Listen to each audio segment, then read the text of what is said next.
कि नेपाल से आने वाली 4 पहिया गाड़ी को भारत में तभी प्रवेश करने दिया जाए जब वाहन के स्वामी के द्वारा वीरगंज महावाणिज्य दूतावास या फिर भारतीय दूतावास काठमांडू से निर्गत आवश्यक पास हो। इससे पहले रक्सौल तक आने के लिए नेपाली 4 पहिया वाहनों को किसी तरह के पास की जरूरत नहीं होती थी। आज की वीडियो काफी इंटरेस्टिंग होने वाली है क्योंकि आज हम बात करने वाले इंडिया नेपाल के बॉर्डर के बारे में। और आप सबको पता है कि जब से इंडिया नेपाल के ताल्लुकात काफी खराब हो चुके हैं, बॉर्डर को लेके काफी बड़े प्रॉब्लम्स क्रिएट हो रहे हैं, बॉर्डर को लेके काफी ज्यादा न्यूज आ रही है। आज हमारे पास ऐसी न्यूज आई है, नेपाल की गाड़ी अब कोई भी इंडिया नहीं जा सकती। इंडिया ने बिल्कुल पाबंदी लगा दी है नेपाल की गाड़ियों के ऊपर, नेपाल के लोगों के ऊपर पाबंदी लग चुकी है। कोई भी अपनी व्हीकल्स नेपाल से इंडिया नहीं के जा सकता। आइए देखते हैं इंडियन मीडिया का एक रिपोर्ट है, इंडियन मीडिया की रिपोर्ट को देखते हैं फिर आपके साथ शेयर करते हैं क्यों इंडिया ने नेपाल की गाड़ियों के ऊपर और नेपाल के ऊपर पाबंदी लगा दी है। चलिए रिपोर्ट देखते हैं फिर आपके साथ शेयर करते हैं। भारत और नेपाल की सीमा पर एक आदेश के बाद हड़कंप मचा हुआ है। कुछ दिनों पहले नेपाल से यह खबर आई कि भारत के नोट अब वहां नहीं चलेंगे।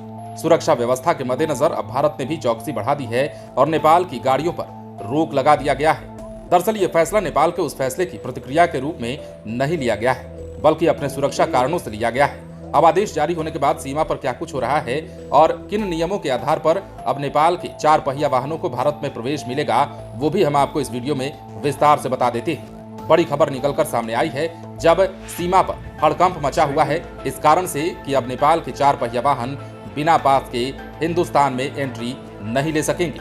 दरअसल नेपाली 4 पहिया लग्जरी वाहन भारतीय सीमा में प्रवेश नहीं कर पाएंगे। इसे लेकर वीरगंज नेपाल में स्थित भारतीय महावाणिज्य दूतावास ने पत्र जारी किया है, जिसे तत्काल प्रभाव से लागू कर दिया गया है। आदेश के बाद कस्टम विभाग के अधिकारी नेपाल से आने वाली 4 पहिया गाड़ियों को रोकने लगे, जिसके बाद भारत नेपाल सीमा पर अफरा तफरी मच गई।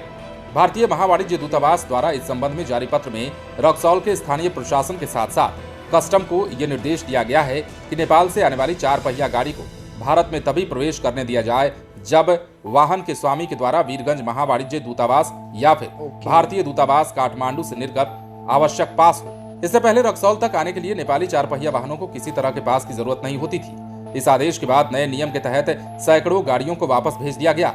हालांकि ये नियम नेपाल से आने वाली 2 पहिया वाहनों पर लागू नहीं है।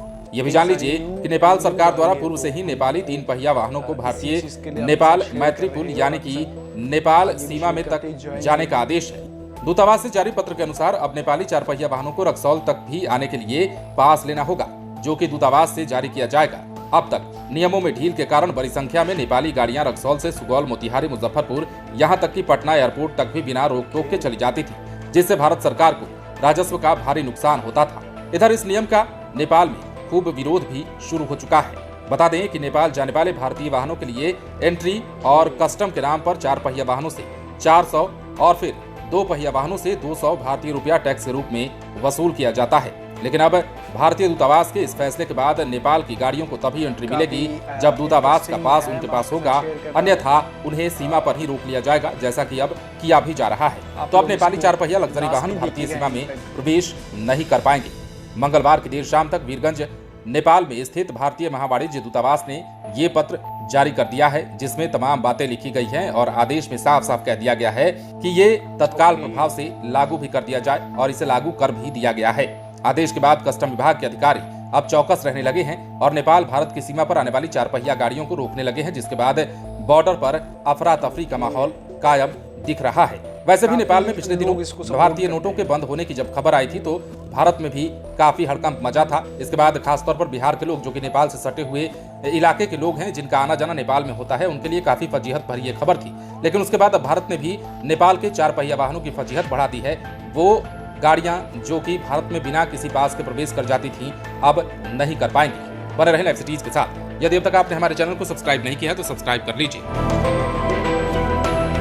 वीडियो आप लोगों ने देख ली होगी। इस टाइम पे इंडिया और नेपाल के बॉर्डर के ऊपर काफी सख्त पाबंदियां लग चुकी है। पाबंदियों की वजह से आज नेपाल से कोई भी इंडिया गाड़ी नहीं जा सकती, जिनकी वजूहात की वजह से नेपाल और इंडिया के वासियों को काफी प्रॉब्लम हो रही है, उनको काफी मुश्किलात का सामना करना पड़ रहा है। वो इसीलिए हो रहा है क्योंकि इंडिया ने काफी सख्त कठिन जो है वो प्रॉब्लम्स क्रिएट कर दिए। एक तो ग्रेटर नेपाल का मामला था, एक अंदरूनी मामला, दूसरा ये है कि जो सीमा वाला मामला था वो ये था कि नेपाल से वो इंडिया आई थी, उसके बाद बॉर्डरों को हर बॉर्डर को, खासकर रक्सौल वाले बॉर्डर को सख्त तरीके से सील करने की भी बात की जा रही है। और बात ये की जा रही है कि नेपाल और इंडिया की इस बॉर्डर को बिल्कुल जिन्हें सील कर दिया जाए और बिल्कुल बाढ़ लगा दिया जाए। वो इन वजूहात की वजह से क्योंकि इंडिया का ये कहना है और इंडियन मीडिया का ये कहना है कि इंडिया में जितने भी दहशतगर्द या टेररिस्ट आते हैं वो नेपाल से होके आते हैं, वो पाकिस्तानी टेररिस्ट होते हैं जो नेपाल से होके अब इंडिया के अंदर आते हैं, जिसकी वजह से आज इंडिया को इतनी मुश्किलात का सामना करना पड़ रहा है और मुश्किलात हो रही है। अब ये बात क्यों की गई? क्योंकि आज बात ये की जा रही है इंडिया के अंदर आके नेपाल से जितने भी प्रॉब्लम्स होते हैं वो आके फिर इंडिया ही आते हैं, जिसकी वजह से नेपाल और इंडिया के बॉर्डर को बंद किया जा रहा है। वीडियो अगर इंटरेस्टिंग लगी है तो वीडियो को लाइक करें।